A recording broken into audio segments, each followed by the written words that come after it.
नमस्कार दोस्तों, SSC GD के एग्जाम को देखते हुए यहाँ पे आप सभी साथियों के हिंदी की सीरीज चलाई जा रही है, जिनमें आपको मैं यहाँ पे बता दूं कि टॉप 10 मिनट में टॉप 10 क्वेश्चन मैं आपको रोजाना यहाँ पे कराता हूं। एंड आपका भी यहाँ पे एसएससी जीडी का एग्जाम है, या आप सभी साथियों के सीआईएसएफ फायरमैन का एग्जाम है, या आप लोग को कोई अदर यहाँ पे एग्जाम है जिनमें आपसे हिंदी से प्रश्न पूछे जाते हैं, तो आप लोग जान लीजिए कि ये वीडियो आपके लिए बहुत ज़्यादा इंपॉर्टेंट होने वाली है। हर वर्ष यहाँ पे एक क्वेश्चन आपको बार बार पेपर में देखने को मिल रहे हैं, तो अगर आप भी चाहते हैं यहाँ पे हिंदी में अच्छा स्कोर करना, तो इस सीरीज से जरूर यहाँ पे जुड़ जाइए।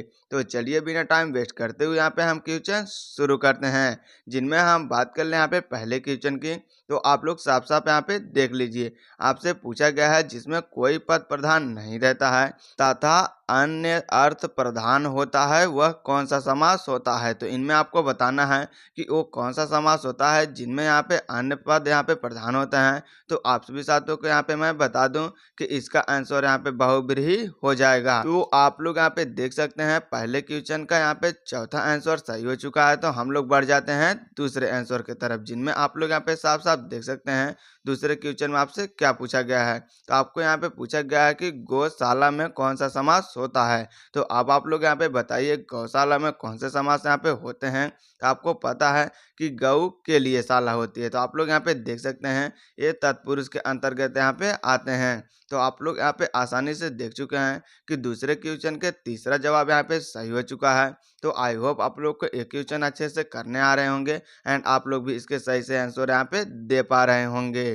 तो चलिए यहाँ पे हम लोग चल देते हैं तीसरे क्वेश्चन की तरफ, जिनमें आप लोग साफ साफ यहाँ पे देख सकते हैं आप सभी साथियों से क्या पूछा गया है। इनमें आपसे पूछा गया है योगदान में कौन सा समास होता है। तो आप लोग के यहाँ पे बताना है कि योगदान में कौन सा समास होता है। तो आप लोग यहाँ पे साफ साफ जान लीजिए कि योगदान में आप सभी साथियों के कर्मधारय समास यहाँ पे आता है। तो यहाँ पे मैं बता दूं कि तीसरे सवाल के यहाँ पे दूसरा जवाब सही हो चुका है। तो चलिए हम लोग यहाँ पे बढ़ जाते हैं यहाँ पे चौथे क्वेश्चन की तरफ, जिनमें आपसे क्या पूछा गया है।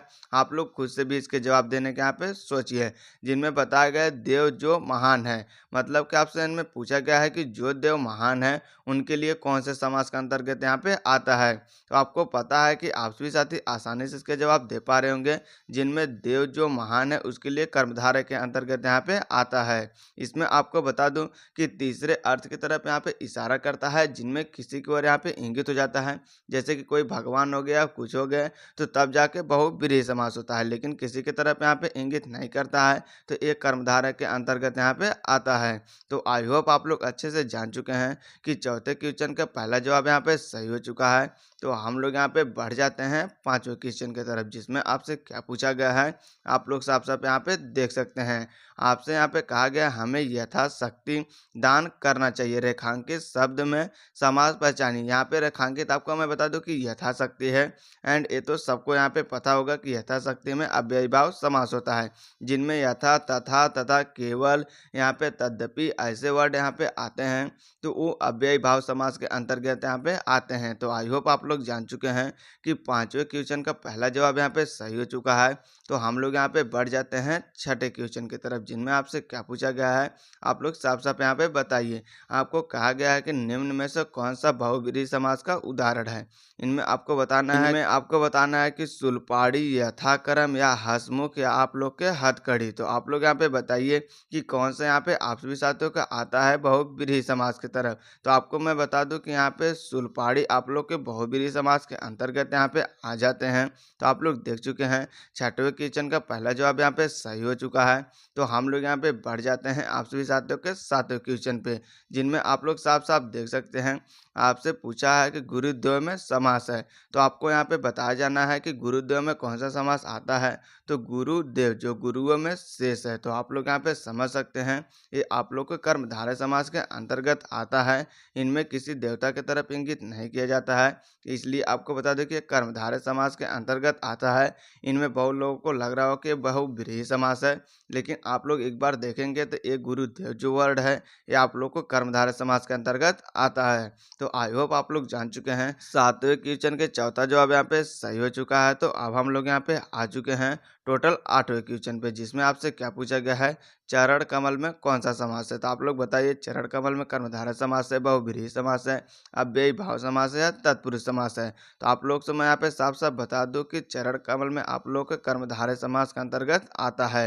ये आप लोग देख सकते हैं 8वें क्वेश्चन का पहला जवाब यहाँ पे सही हो चुका है। तो हम लोग यहाँ पे बढ़ जाते हैं 9वें क्वेश्चन पे, जिनमें आपको यहाँ पे बताया गया है कि यथा रुचि में समास बताइए। अभी मैंने आपको ऊपर बताया यथाशक्ति, तद्यपि या केवल या यद्यपि, ऐसे कोई भी वर्ड आते हैं अथवा करके, तो ये सारे अव्ययी भाव समास के अंतर्गत यहाँ पे आते हैं।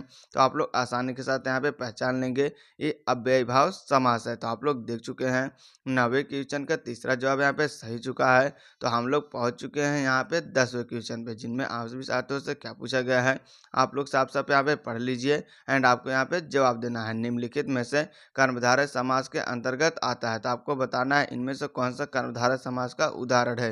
ये आप लोग के लिए मैंने यहाँ पे आपको बता दूं कि होमवर्क का दे दिया है। तो आई होप आप लोग इसका जवाब जरूर यहाँ पे देंगे। तो आशा करते हैं वीडियो आपको अच्छी लगी होगी। वीडियो अच्छी लगी तो लाइक शेयर सब्सक्राइब जरूर कर दें। धन्यवाद।